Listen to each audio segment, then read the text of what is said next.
নতুন এ ছিল, একে তৈরি করে দিয়েছে। ভালো করে দেখো, 133টা ছিল ফলোয়ার্স, এখন 60 হয়ে গেছে, 65,000 হয়ে গেছে। লাইভে নিয়ে লাইভে নিয়ে পল্টু কাকা আমাকে ভাইরাল করেছে, বুঝতে পারছো 65 কিভাবে হয়েছে। আর আমি যে সকালবেলা উঠেছি, টাকা ইনভেস্ট দিয়েছে, সেগুলো কে দিয়েছে কাকা? তুমি দিয়েছিলে আমাকে, তুমি দিয়েছিলে যে সকালবেলা উঠে গেলাম, বাসে করে গেলাম, সবার কাছে তো যাওয়া যায়, বাট আমার কাছে কেন গেছিলে? কোথায় গেছিলাম তোমার সাথে? তুমি আমার লাইভে এসেছিলে, সেটা আমার অন্য প্রোফাইলে এসেছিলে, সেখানে আমার হাজারও হয়নি। আর আজকে আমি এসেছি, তোমার ফলোয়ার্স আর আমার ফলোয়ার্সের দেখো তো, মিলিয়ে দেখো তো, না মিলিয়ে দেখো তো কত এসেছে।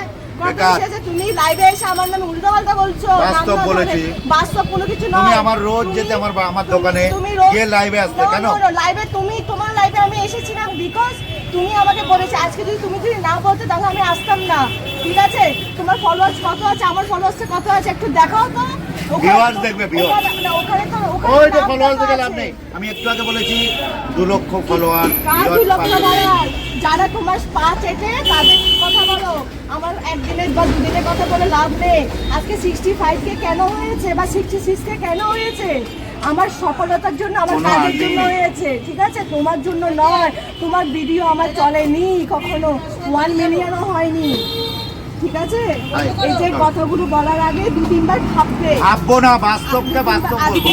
আজকে তোমাকে অনেক সম্মান করতাম, ঠিক আছে? তুমি লাইভে এসে 2 দিন আগে কি উল্টাপাল্টা বলছো, তুমি আমার ফোন পর্যন্ত ধরলে না, ঠিক আছে? কারণ একটাই, তুমি একটা বেকার, তুমি মুখামুখি হতে পারবে না, তুমি মুখামুখি হতে